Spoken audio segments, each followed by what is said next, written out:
the Beermen will have, and then nag-adjust, wala muna. Ayun, same starting unit niya. In Cabagnot, Reed, Lassiter, Santos, and Fajardo. Binabantayan din ng McInnes. Lee, Belga, Jericho Cruz, at etong si Jaire Ibanez as AZ Reed now pushes their lead to 16. But it's always a puzzle. Look at AZ Reed, you know, even hustle and grab the guy who was just walking, going on the sidelines. Sinigurado lang na hindi babalentong. Pero ang gulat niya siguro, bigla may mablot sa kanya. Buti hindi bagong bili ng drinks. So, ganda tapon-tapon. As we get this report from Ms. Riza.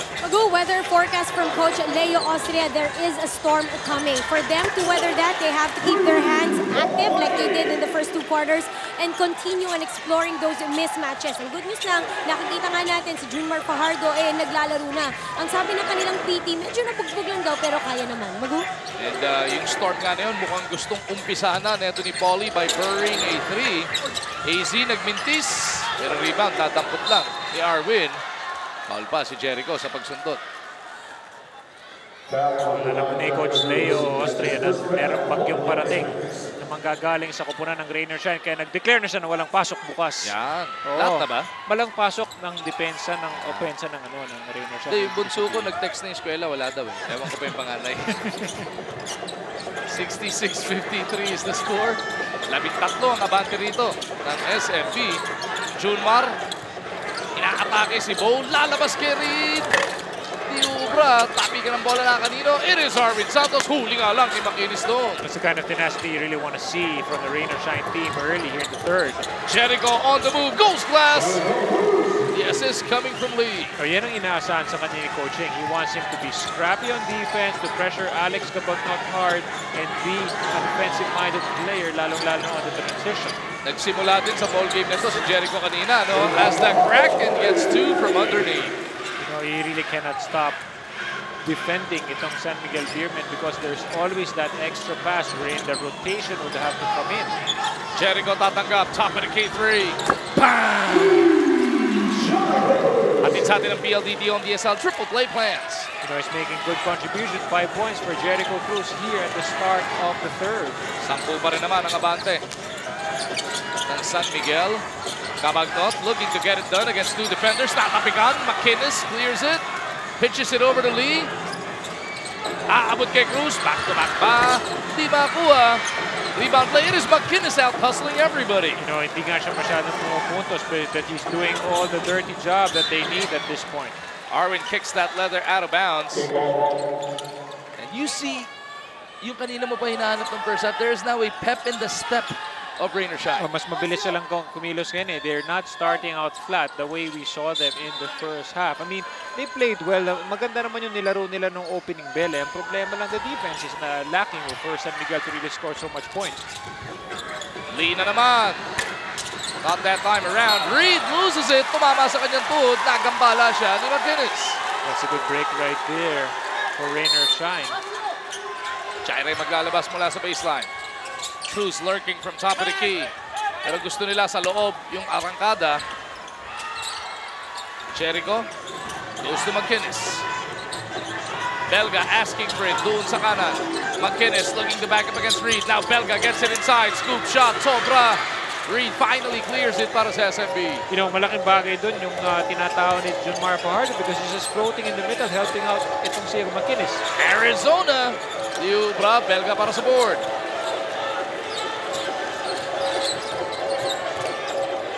Belga trying to provide the toughness para dito sa ROS. Jaire underneath. Knockout 2 points. Good ball movement there. Nananggaling doon kay Big Bo.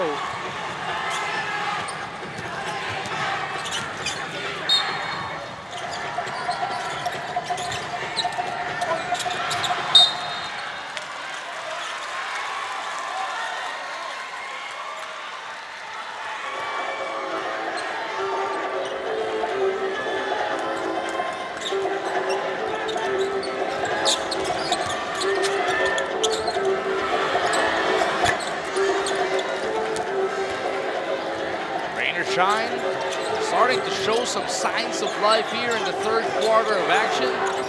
Naibaba na nila sa 8 ang inahabol nila. Escondido goes to Junmar. Natapikan ni Belga. Kaso pati braso kasama. Actually trying to work doubly hard. Silipin muna natin ang ating performance play brought to you by Stanley Tools. Performance in action. Sa pagitan ba ng binti pinasa yun? Sobrang ganda nga nung pasa. Hindi ko nga Sobrang bilis. Doon ko lang nakita that replay. It's a great pass by Big Bo. Reed on the attack. Kontra kay McInnes. Jump hook. Bitin. Belga clears it. Ito na si Lee sa kabila. Ball off the crossover with a pull-up. No whistle blown here. Reed gets it across. Nawala ng dribble. Cabagnot taking that 3, drives closer. Iniwan pa kay Fajardo. What an unselfish play there by Alex Cabagnot. You know, he did 2 good things there. He could have taken the 3-point shot. It was wide open. Pero dito, ginawa niya rito. After that shot fake, dumray pa siya sa basket and he dished off that pass to Junmar Fajardo. Sacrificed his chin as well. And now Belga and Cabagnot are exchanging words at center court as Junmar completes that 3-point play. And the San Miguel Beermen slowly creating that separation na naman between them and Rain or Shine. Largest lead of this game back in the first half was 16. Ito pwede maging 15 with that bonus. Di nga lang nakuha. We really haven't seen a big uprising by Rain or Shine. Free throw attempt na natin sa atin na Smart. Livermore. Jericho may tanga ng bola. Last time around, he lost that leather. Gets it to Quinyahan. Jericho na naman. Big pick from JR. He's got Fajardo on him. Lee mula sa kanto, dun sa kaliwa. Paul Lee delivers the long one. Atin sa atin ang PLDT Home DSL triple play plans. Okay, you have to give credit to Jericho for setting up ball on the opposite corner. Arwin babawi. Di makuha. Lee para sa rebound. Lee off the crossover. Arizona to beat. He tries to go reverse. Masyadong malalim. Pinagdukutan niya doon. At sa rebound play, may nakita na namang foul. Magandang opportunity yan for Rain or Shine, pero magkamabilis din yung pagkakababa ng Beermen to prevent that layup. At yun yung inihiling ni Coach Leo kanina pa sa kanyang mga magsaserbesa. Sabayan sa takbuhan, lalo na sa depensa ang Rain or Shine. And most especially, they're bracing themselves for a big uprising here by Rain or Shine. And so far, successful itong mga tropa ni Coach Leo Austria for preventing any rally by Rain or Shine. Nakalapit ng hanggang 8 ang Elasto Painters, pero eto na naman ang San Miguel Beermen. It is back to the largest lead of the contest as AZ has delivered his 24th point. You have to give credit to San Miguel for what they're doing here in the booth. Because ang kilala naman itong Rain or Shine na nakakabalik in the ballgame. 13 lang pala to, hindi nga lang mabawasan doon. The Arizona, just over 5.5 remaining in the third. Cabagnot with the leather. Gets it to Arizona. He got that space. Couldn't make him pay. Quinyahan para sa rebound. Lee magtatawid. Cabagnot will meet him at that line. Diretso sila kay McInnes. Dalawa kagad sumaguba. McInnes trying to spin away from that double team. McInnes lalabas. Now goes to Quinyahan. Turnaround jumper. JR no. Hindi matagdagan ni Quinyahan yung 8-point production niya from the first quarter of action. Tapos anong nangyayari doon, yung bola is just on one side, on the right side of the court. Hindi na si swing dito sa kabila where they could be able to get some free open shots. Junmar at the post, 15 points in total for the big man. Reigning MVP gets another basket. Nakapagpasabit na naman. The help defense is actually in the wrong position. The help was on at the back. Kitang-kita mo dito, nasan yung help? The help is going to come from the back, and basically you cannot do anything anymore with Junmar there down deep. Sa puntong ito, makibalita ulit tayo kay Ms. Riza. Alam mo kanina tinanong ko si Coach Leo Austria dahil ang gusto nga niya maging maganda yung depensa nila. Kailangan ba mamisikal? Ang sabi niya, my boys are not naturally physical. What I want from them is to be tougher. Yung tipong hindi sila ang mag-initiate ng contact pero hindi rin sila magpapabuli. Ang bili niya, be physically and mentally tough, take that blow, move on, and revenge is be smarter in the next play. Thank you, Ms. Riza. Matamis na 16 na naman ang abante rito ng SMB.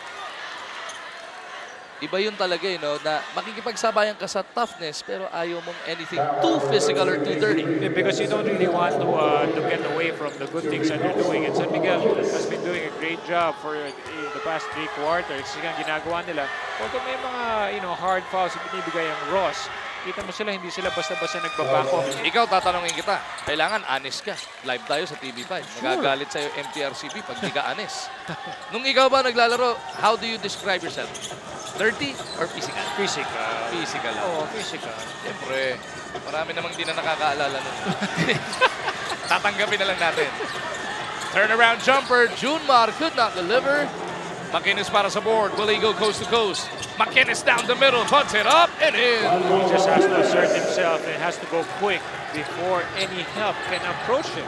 Baba na naman sa 12, inahabol dito ng Ross. Ano kaya isusukli ng SMB? Babalik sila kay Junmar. 18 points in total for the Kraken. Foul before that attempt mula kay Kinyahan. Para kay JR, pangatlo na niya. Because sometimes that extra steal, you shouldn't really attempt anymore and try to tap the ball from behind because chances are it will be called. You just have to hold your ground and try to push Junmar away from the shaded area. Of course, easier said than done to push a big player like Junmar. Silently, no, si Fajardo siya yung haligi. Merong game na si Marcio nag-ingay, yung 10-3. Merong game na si Cabagnot yung nag-ingay, yung 26 points. Pero si Fajardo, every single game in, game out, nando doon yung production niya. Consistent siya eh. Well, kaya naman din nabibigyan ng opportunity yung ibang players ng San Miguel is because napipilitan mag-collapse kay Junmar being one of the tallest player in the team. And more importantly for Fajardo here in Game 4, first 3 games, lahat ng larong yun, tigli 5 foul. Yung naipito sa kanya, ngayon up to this point, 3:32 remaining in the third, iisa pa lang ang personal foul niya. Babalik siya sa ating free throw line where he has shot 74% here in this semifinal round.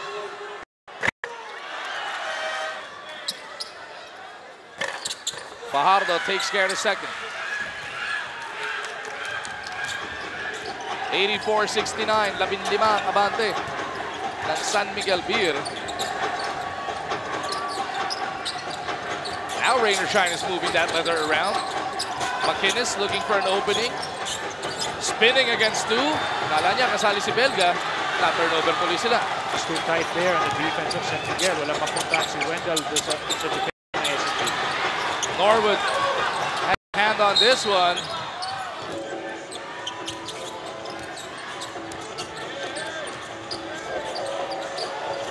Every time, etong Rainer Shine will put together some semblance of a run. Every time yung kinakatakot ni Coach Leo na bagyo, pinapa-andar ng Elasto Painters, nakakapaglabas ng panangga ang San Miguel. How does Rainer Shine finally break through here? Well, number one, they just have to execute well and try to napahirapan nga itong team ng San Miguel, lalong-lalo to move the ball around. Pero ang pinaka-evident dito yung turnovers because 13.7 lang ang average dito ng Rain or Shine. Dito 12 na kagad yung turnovers sila. Hindi pa tapos ang third period. Yun, ang malaking tagot dito para sa Elasto Painters as Reed had to put that one up against the shot clock. Chu bibigay kay Norwood. Back to Chu. They swing it over to Jeff. He had 13 in the first half. Chan, up, under. Ayaw naman kumagat ni Arwin.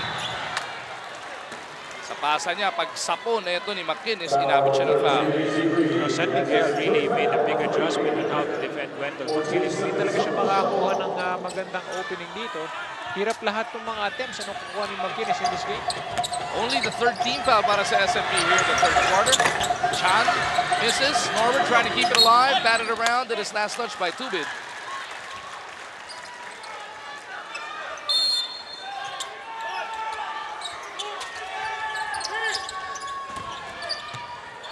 Kinyahan to Chan. Nagbaga yung mga ganong contribution. Chan now tying his tournament best scoring performance of 16. More importantly, binaba niya sa 12 ang hinahabol nila. Ang problema dito for Rainer Shine, you need other players to really make contributions, not only Jeff and McInnes in this game. Fajardo against 2 defenders is fouled. At sinasabi ng mga Elasto Painters, nang hawi daw si Junmar.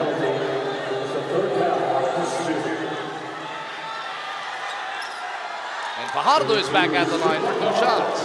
Dami nakukuha ang free throw si Junmar dito. Right now, there should be an adjustment on that defense. You have to really try to do more early post work. Right here, kita mo, lalim na masyado makuha ni Junmar yung bola. Looks like may punto ang Rainer Shine doon dahil nga si Christian napituan na foul. Sa kanya na ibaon yung forearm. Junmar so far 6 of 8 from that line tonight. So far, malaking contribution yun ni Junmar. A while back, nakita nga natin nung nasaktan siya in the first half. Pero dito, maganda naman nakabalik si Junmar. It's still very effective for SMB. 7 of 9 now from the free throw line para kay Junmar. Offensive foul, whistle doon Kinyahan at mukhang iimbestigahan pa siya. Nato on the right, on the top. Yun ang problema, above the shoulder, tumama yung siko.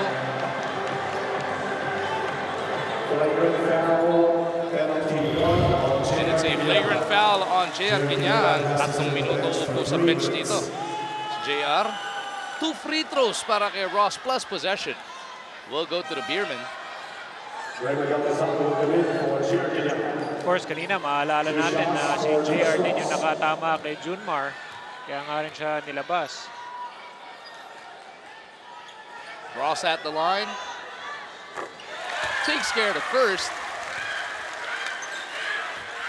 Yan, no? Kinyahan planted on the bench. Si Almazan naman muna susubukan dito ni Coach Yang. Alam mo, matagal-tagal na rin natin di nakita si Raymond Almazan in this ball game. Normally, mabilis yung rotation ni Coach sa kanyang mga players. But so far, I would say that JR Kinyahan really played a better job. Unless makabawi nga dito si Almazan. Na kailangan talaga ng ROS at this point. Reed de Discarte. They want to go back to Junmar. Almazan denying the Kraken. Naggamble si Almazan from behind. 12 to shoot. Tama naman yung denial dito ni Raymond. Reed na lang daw. Teardrop is good. AZ Reed has been consistent the entire ball game. Kung kailangan ng punto sa SMB, AZ will deliver. Norwood down the gut of the defense. Goes Glass.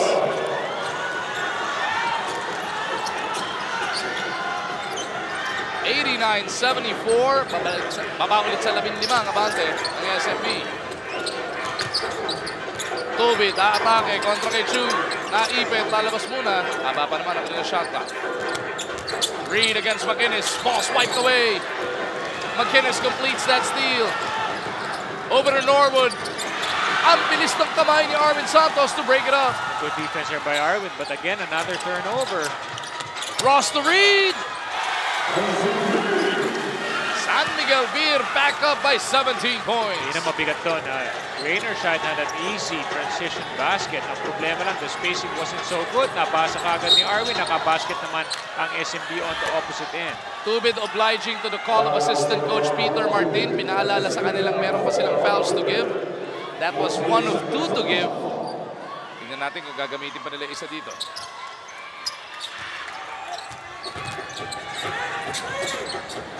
Chan against Tubid once again. Chan breaks free. No good. Rebound Ross. He crashes to the floor. And another foul is whistled on Rainer Shine. Already know about that.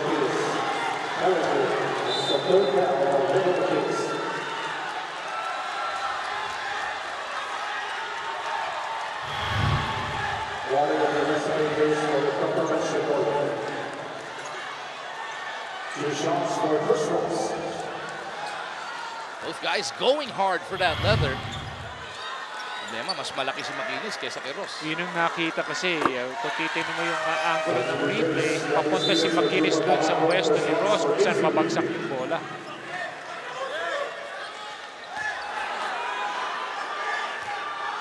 15.6 seconds remaining in the third quarter. Walang bibitiw dito sa TV5. Mamaya-maya meron tayong espesyal na handog mula sa Motor Trade. Kasama natin si Miss Apple. 93-74. 19-point lead na para dito sa SMB. Norwood is fouled by Lutz. That is the last to give para dito sa SMB. Now for the next 4.5, they're going to have to play good honesty.